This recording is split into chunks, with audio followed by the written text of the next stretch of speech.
comme objet physique, a été créé au Moyen-Âge. Mmh. Le Moyen-Âge a produit deux merveilles, l'art gothique et le tarot.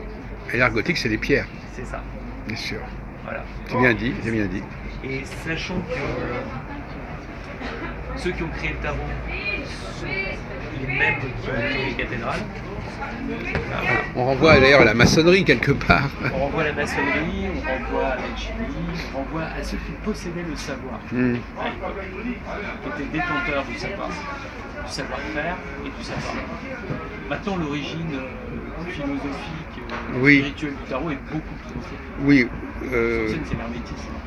C'est l'hermétisme, c'est Alexandrie, c'est le 3e siècle, le 4e siècle. C'est les pères de l'Église. Oui, oui. On pourrait discuter de la question de l'origine du tarot.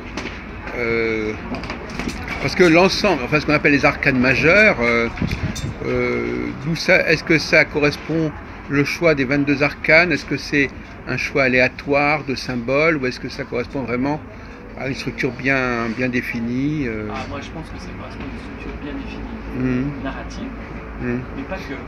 Elle est narrative, mais elle est matricielle aussi. Donc elle est très complexe. Beaucoup plus complexe qu'elle n'en est. Bon. On pourrait discuter de cette question, parce que moi moi personnellement j'ai beaucoup travaillé sur l'histoire du tarot. Super. Voilà, alors Ouais. donc Intéressant d'avoir des points. oui, mais ça risque d'être un peu démystifiant parce que justement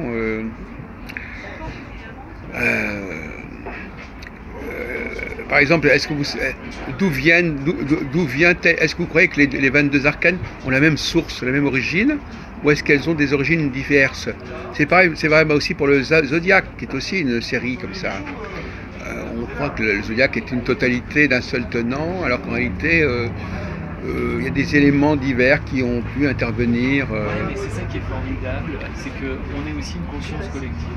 Et je pense que le tarot est un produit d'un collectif qui s'ignore peut-être, mais qui est quand même le produit d'un collectif. Oui. Et comme je dis toujours à mes élèves, oui, parce que vous faites des formations. Voilà, je fais des formations aujourd'hui, et quand ils me font des interprétations, ils suggèrent des théories sur le tarot et sur le symbolique, moi je leur dis, ce qui est juste, c'est ce qui a du sens. Oui. Donc à partir de là, d'accord. Je peux vous donner un exemple. Allez-y, on vous écoute. Si on prend la carte de la force, la force, c'est la carte pivot du tarot. Ah bon? C'est la 11e carte, oui. C'est la 11e carte, oui. sur 22. Si vous mettez les cartes 3 comme alignées, c'est la carte qui est au centre. Oui. Hein, les 3 lignes, bon, évidemment le bat étant à part. Oui, voilà, 3 x 7, 21. Oui. Cette carte, elle fait référence à mon logo. Ah oui, c'est vrai que vous avez un beau logo. Voilà. On peut penser au yin-yang un peu, c'est ça. Et bien elle fait référence à cette partie-là de la force qui est ici. Vous voyez cette espèce de langue qui a une forme un peu allongée comme ça. Oh là là, oui. Okay. On a besoin d'entendre parler Jodorowsky là. Oui. Ah oui, oui. J'aime beaucoup Jodorowsky. Oui.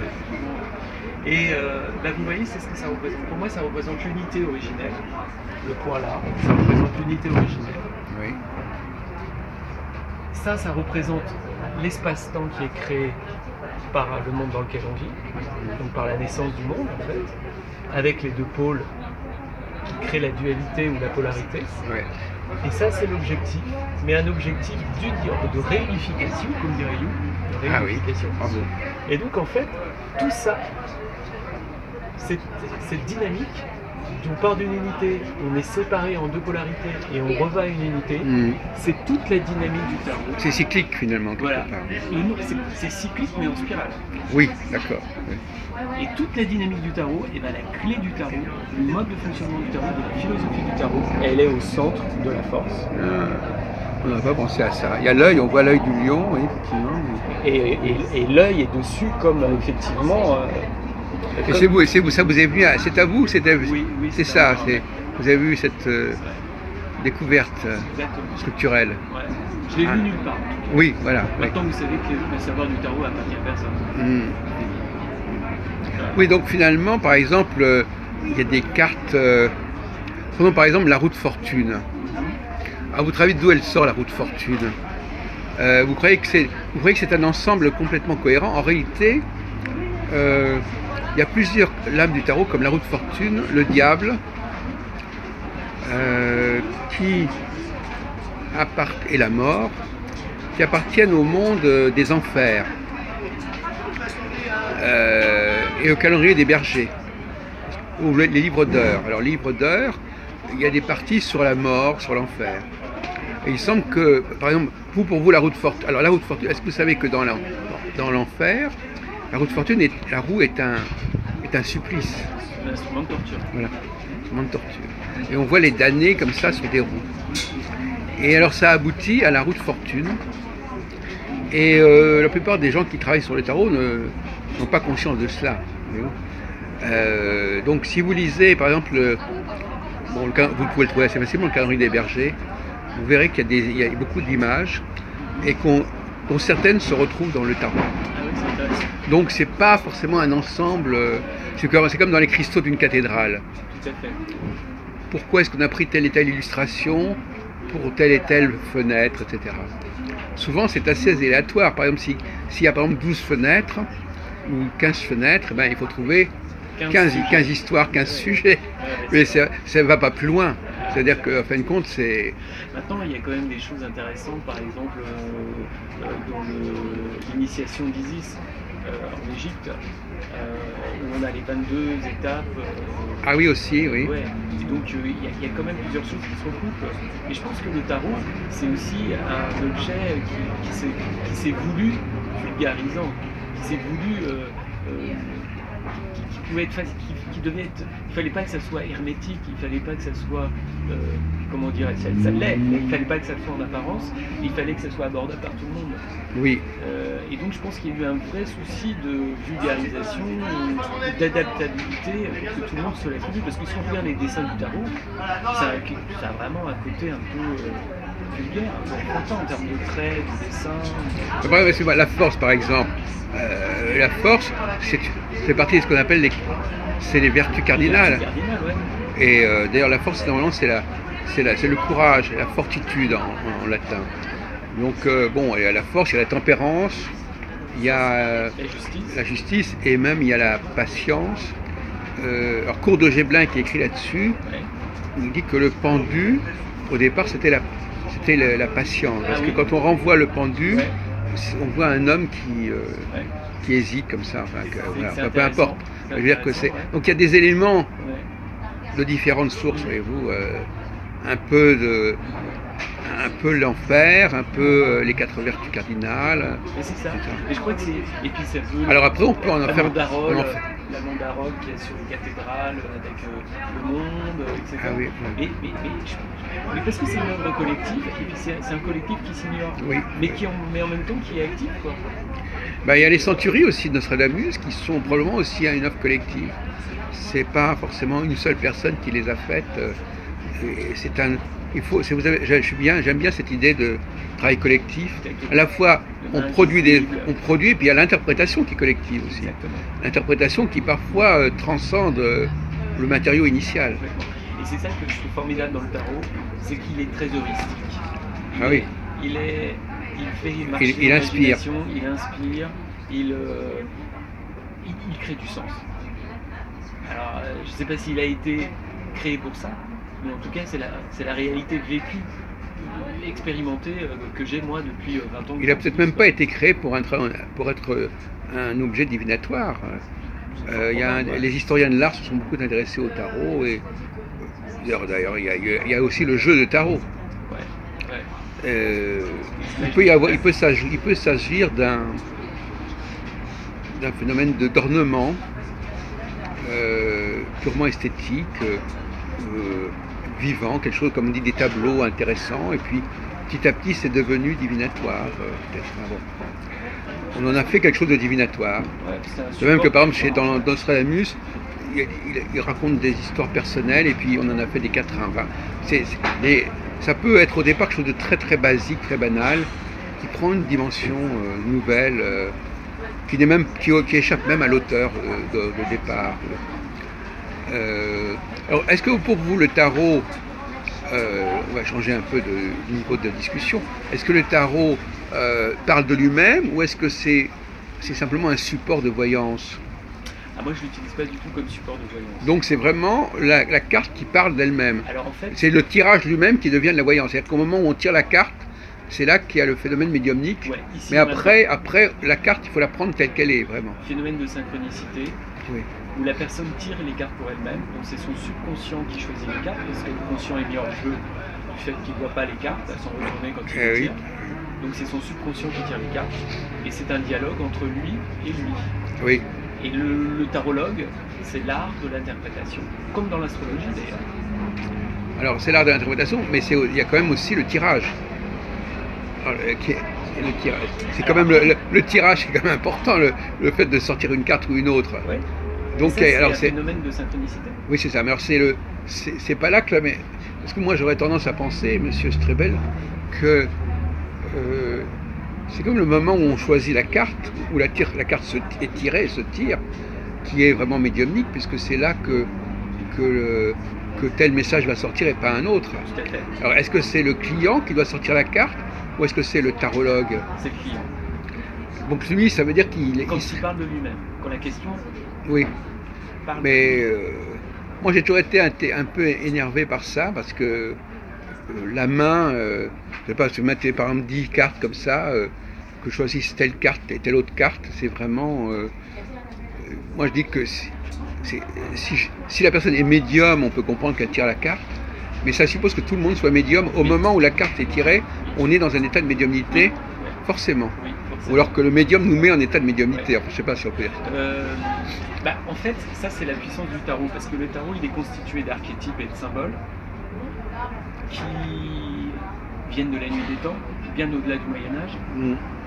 Et nous, en tant qu'humains, il est rentré dans nos gènes au fur et à mesure des générations. C'est un phénomène un peu épigénétique. Ce qu'on appelle l'inconscient collectif. Voilà, qui s'est mis en place. C'est jungien comme approche. Et donc, quelque part, c'est dans nos gènes ce qu'il y a là. Et vu que d'un point de vue de la synchronicité c'est simplement qu'il y a un lien, selon Jung et Paoli, qu'il y a un lien entre la matière et l'esprit. Ouais. Sauf qu'il n'y a aucune cause causale entre la matière et l'esprit. Synchronicité, c'est voilà, je pense à un pote, hop, je vois le pote au bout de la rue. C'est ça une synchronicité. Comment c'est possible ça? C'est pas possible d'un point de vue causal. Mais par contre, c'est possible dans une autre dimension que certains appellent retrouvent dans la physique quantique, par exemple, parce que aux dimensions quantiques, Paoli, oui. Voilà, les éléments, les particules se comportent d'une manière absolument différente que dans le monde atomique. Et donc, qu'est-ce que ça veut dire? Ça veut dire que dans cette dimension-là des choses, l'esprit est en lien avec la matière. Oui. Et donc, si moi, mon subconscient me dit choisis cette carte parce qu'elle va t'apporter quelque chose, je vais choisir cette carte. Donc là, c'est le moment du choix. Mais vous dites que vous, le médium, il se manifeste dans l'interprétation. Oui. Alors que l'interprétation, elle est déjà très codée, non? Non, parce que les cartes, elles sont holographiques. D'accord, donc vous n'êtes pas... L'interprétation reste ouverte. Oui, après il faut bien connaître toutes les significations quand même. Arcaniques des cartes. C'est un arcane. Un arcane, c'est une carte qui se voile et qui se dévoile. Qui à un moment va s'interpréter comme ça, qui à un autre moment va s'interpréter comme ça. C'est le contraire des oracles. Les oracles, c'est positif, négatif. Voilà. Il n'y a pas de dimension arcanique dans les oracles. Dans le tarot, oui. Donc, la carte elle-même n'a pas une signification fixée en complètement. Non. Et en plus, c'est pour ça que je vous ai posé la question de savoir si c'était est-ce que c'est la carte elle-même, est-ce qu'elle est codée ou est-ce que c'est le médium qui l'interprète? Il m'a dit c'est plutôt comme le tirage lui-même qui s'impose. C'est ici et maintenant. C'est l'ici et maintenant, c'est la configuration du tirage. Ah oui, la configuration. Quelle carte il y a avant, quelle carte il y a après, comment la carte a été déposée. Oui, dans quel sens? Dans quel sens, est-ce qu'elle est de travers, est-ce qu'elle est de droite, tout ça rentre en tout ça, C'est l'état tarologique, c'est un état qui prend en compte énormément de dimensions Oui. et qui est complexe. Mais pour atteindre cet état, il faut prendre toutes les dimensions en compte. Oui. Mais il faut les prendre en compte d'une manière, comme nous l'explique le Bettler, d'une manière concentrée mais sans effort. Et alors finalement, de quoi nous parle le tarot alors finalement, monsieur Christian Strebé? Le tarot, il nous parle de ce que je vous expliquais sur le symbole. Voilà. C'est-à-dire qu'on vient de l'unité et on va vers l'unité. Non mais je veux dire, il nous donne un message pratique, concret, divinatoire. Il nous donne le meilleur chemin à prendre pour aller là. Oui, le tariq, le tarot. Vous savez que tariq en arabe, ça veut dire le chemin. Ah bah oui. Et tarot, ça fait penser au chemin. Oui. C'est le meilleur, c'est la voie du milieu. Le derer en hébreu. Le tarot, il a pour objectif de guider, d'être un coach pour aider chacun à prendre la voie du milieu. Oui. C'est-à-dire pour perdre le moins de temps possible en errement. Ah oui, c'est ça qui est important. En voie de garage. Oui, la divination, tout ce qui est prévisionnel, ça permet d'éviter de perdre beaucoup de temps finalement. Exactement. Oui. On y arrive, mais souvent après beaucoup de tâtonnements inutiles finalement. Ça fait gagner du temps et donc ça laisse plus de temps pour faire les choses. Et la vérité, c'est qu'on peut difficilement. En fait, les personnes qui viennent chercher l'information, elles sont prêtes à l'entendre. Donc quelque part, c'est juste un boost ou un éclairage ou une validation, une bénédiction. En fait, aller voir le tarologue, c'est comme aller se faire bénir par rapport à ce qu'on sait. Ah oui, oui. Donc ça peut nous porter chance en quelque sorte, si on peut dire. Ça peut optimaliser notre vie, optimiser notre vie, je sais pas moi. Ouais, je pense que c'est ça. En tout cas, ça donne la possibilité d'entendre des informations. Alors donc vous êtes un peu quelqu'un qui délivre des informations. Ouais, je délivre des informations que la personne donne à elle-même en quelque sorte. Voilà, exactement. Parce que c'est elle qui a choisi les cartes. Est-ce que ça veut dire que le futur est connu déjà par avance? Non. Alors qu'est-ce que vous entendez? D'où vient cette connaissance? Est-ce que le tarot peut nous parler de ce qui nous attend? Alors en fait, pour moi, déjà je fais la distinction entre la voyance et la tarologie. Oui. La voyance pour moi, c'est un don. C'est-à-dire qu'il y a des gens qui ont un don de voyance, qui voient des images. Je connaissais un voyant par exemple qui voyait votre vie défiler au cinémascope derrière votre tête en couleur. Bon, passé, présent, avenir. Moi je vois rien. Personnellement, je vois rien. Et quand je vois quelque chose, j'efface très rapidement. Oui. Parce que mon approche est différente. Oui, expliquez-nous. Le voyant, il saisit en l'espace instantanément l'ensemble des informations que dégage la personne dans le présent. On téléporteuse, oui. Ouais, c'est ça. Oui. Après, qu'est-ce qu'il fait? Il prend un point dans le passé, qui serait la synthèse du passé de la personne, le point du présent, il tire une ligne, d'accord, qu'il prolonge dans le futur. Et là, il a un futur qui est le produit du conditionnement du présent. Oui. C'est ça que vous dites dans votre schéma. Plus voilà.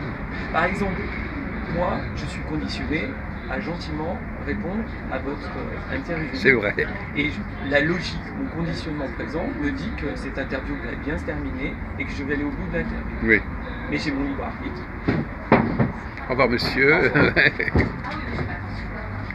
Bon, bah, très bien. C'est absolument pas logique.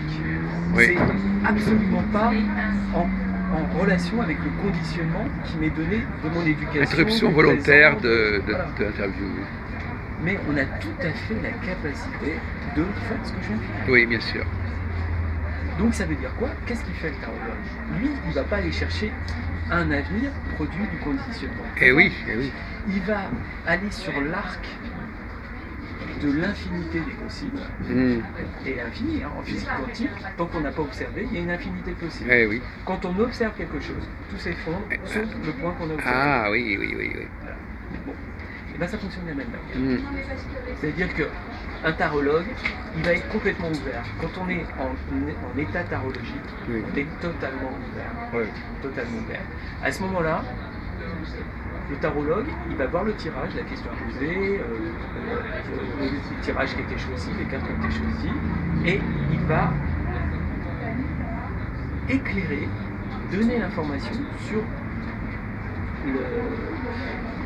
l'avenir le plus optimum, celui qui apporte.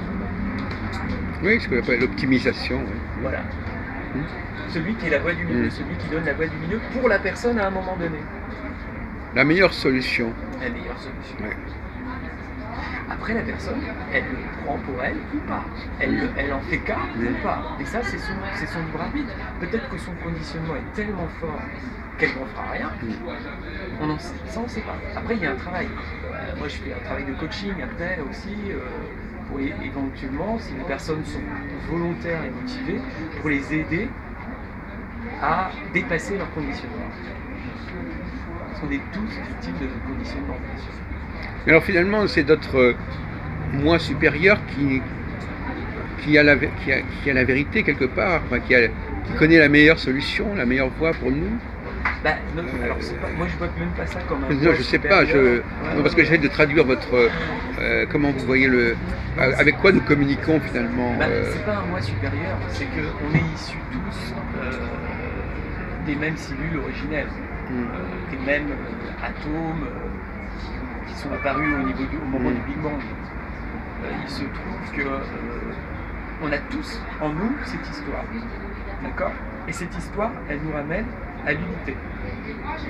L'unité, c'est un état qui mine de rien, nous manque. D'ailleurs, c'est vraiment le mythe, c'est tous les grands mythes religieux, Abel et Caïn, ça raconte cette histoire. Après, il y a le sentiment de culpabilité, le sentiment de manque, qui fait qu'on est dans une recherche.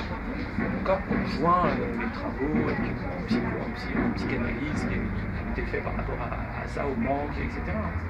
Et donc, il y a un élan vital en nous.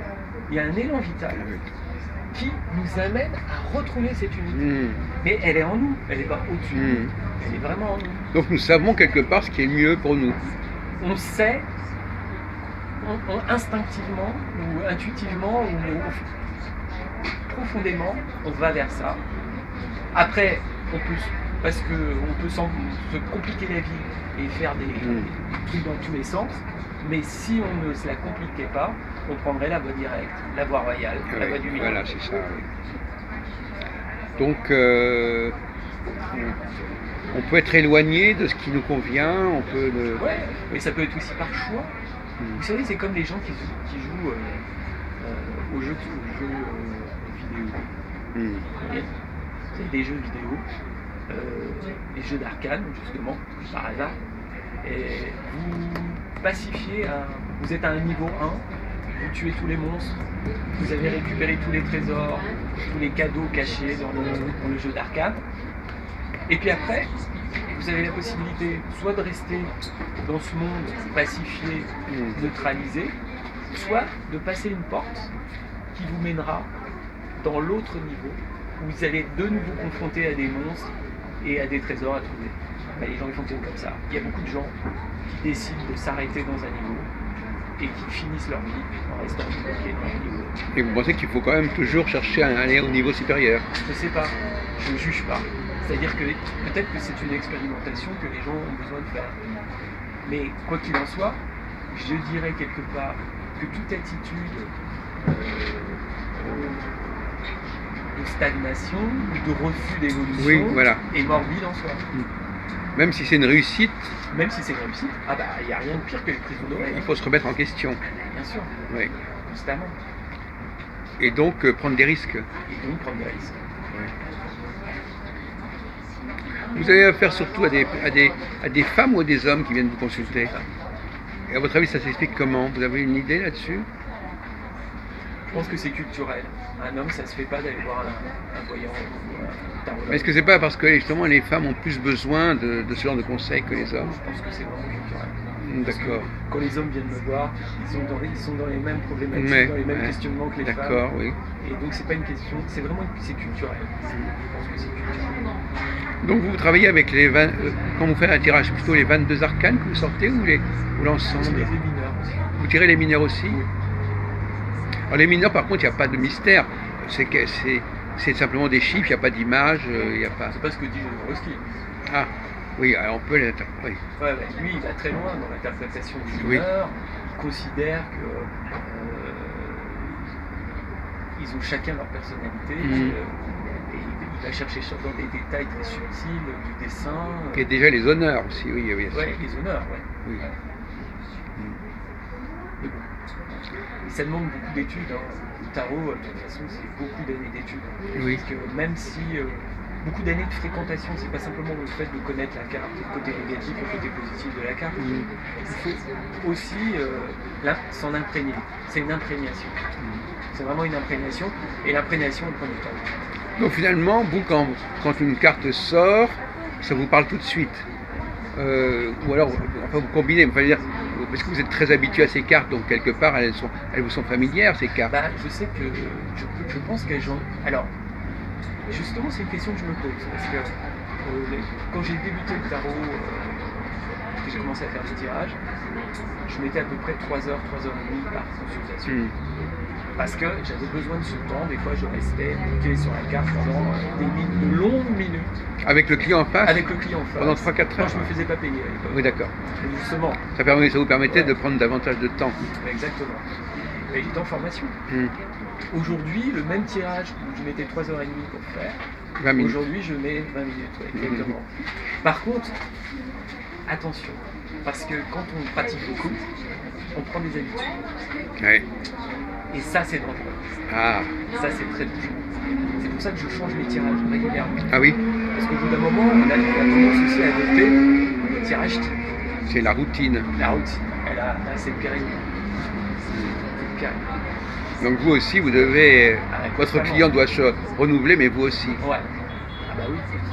Dans la pratique, mais ça, c'est valable pour tout le monde à tous les niveaux. Sinon, on stagne. Oui. C'est le mot-clé, stagnation. La stagnation, c'est le contraire d'évolution. Enfin, le contraire, c'est involution. C'est pour ça que vous parlez tout à l'heure de spirale. Oui. Oui, parce que c'est pour ça que le point bas, j'ai un point bas et un point haut. Pour moi, on aurait pu faire le schéma en mettant le point originel et le point final au même niveau.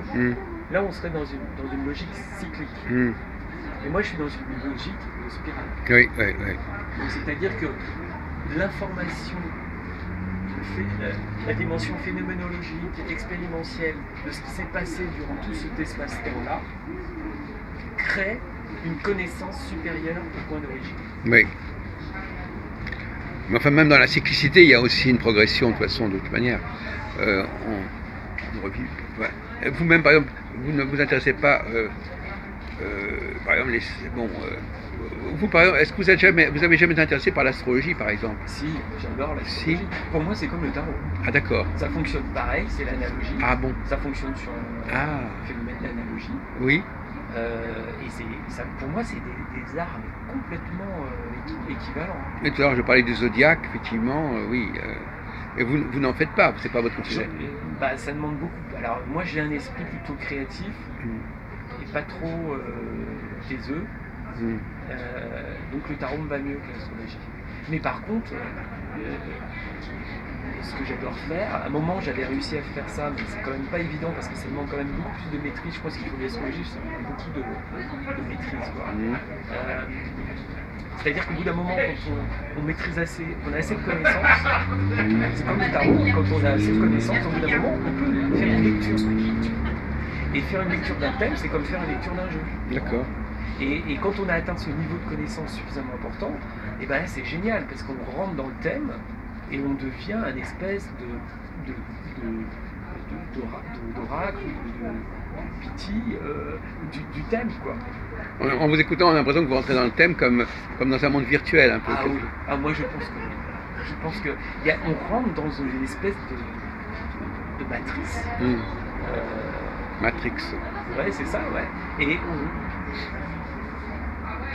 Et si on est suffisamment, comment dirais-je, éclairé, avisé, connaissance des astres, des maisons, des trucs, etc., c'est jouissif. On ne se perd pas. C'est jouissif. C'est comme lire Proust. Moi, je sais que Proust. Pardon, Proust. Oui. Non, Proust. La première fois que j'ai lu Proust, je me suis, mais alors, je n'arrivais pas à entrer dans la d'accord. Oui. Et au bout d'un moment, au bout de 50, de 100 pages peut-être, il y a eu un phénomène d'emballement. C'est-à-dire que je suis rentré dans le mode d'écriture de Proust. Et du coup, la lecture s'est emballée et j'étais comme de rentrer dans le livre. Et vous pensez que Proust, il a pensé ça comme ça? Il a conçu son œuvre comme ça Je pense que son œuvre est extrêmement matricielle. Oui. Et c'est une œuvre inspirée quelque part. Ah oui, je pense qu'il doit avoir du génie, ça doit être ça, le génie. Ça doit être cette capacité à créer. Ou alors ça le dépasse. Ou ça le dépasse. Ah bah oui, mais je pense qu'un génie est toujours dépassé. Oui. Oui, effectivement, oui. C'est un instrument, un génie. Et alors, au fond, les personnes qui viennent me consulter, elles ne parlent pas beaucoup finalement. Ah bah si. Vous les faites parler? Oui, c'est un vrai dialogue. Parce que moi j'ai l'impression qu'au contraire, ce sont des gens qui sont assez mutiques et au fond ils tirent les cartes et puis ils vous laissent parler. Non, pas du tout. Vous les faites parler? Oui. C'est deux intelligences, c'est deux âmes qui se rencontrent. Et alors qu'est-ce que il n'y a pas de maître, vous les il n'y a pas d'élève. Et qu'est-ce que les gens racontent? Ils racontent des choses par rapport à ce que vous leur dites? Ils réagissent Ils réagissent, ils nourrissent, ils précisent, ils exposent, ils éclairent. Moi je suis pas voyant, donc je suis pas là pour faire une performance. C'est ça. Pas du tout. En astrologie aussi, souvent il y a la tentation pour le praticien de parler et l'autre il reste, il a simplement dit quelques bricoles, il a dit quand est-ce qu'il était né, etc. Mais on n'est pas dans la psychanalyse, on n'est pas dans, c'est pas les gens qui déballent des trucs. Ouais, je comprends. Alors je sais pas, c'est vrai. Peut-être que vous, moi je pense que moi j'ai une théorie sur les hommes et les femmes. Je pense que les hommes qui donnent des consultations n'ont peut-être pas la même méthode que les femmes qui donnent des consultations. C'est possible. Parce que l'homme, par exemple, j'ai l'impression, pour vous dire ma théorie là-dessus, je pense que l'homme, lui, il va susciter du discours chez son client, comme d'un matériau dont il a besoin, alors que la femme, elle, au fond, elle aurait tendance à dire, voilà, bon, ben, je vais vous raconter des trucs, c'est ce qu'ils disent, moi ce que j'appelle ça, il y a les thérapies verbales et non verbales. La thérapie verbale, c'est la personne qui ne parle pas et qui attend que le praticien parle. Et le praticien, alors, non, c'est non verbal. Et les thérapies verbales, c'est allez, je vous écoute. Et puis, bon, de temps en temps, je vais dire quelque chose. C'est possible, ouais. C'est possible qu'il y ait une distinction féminin, masculin dans la manière d'aborder les choses. Ça, c'est sûr. D'accord. Écoutez, je vous remercie beaucoup. Merci beaucoup. Voilà.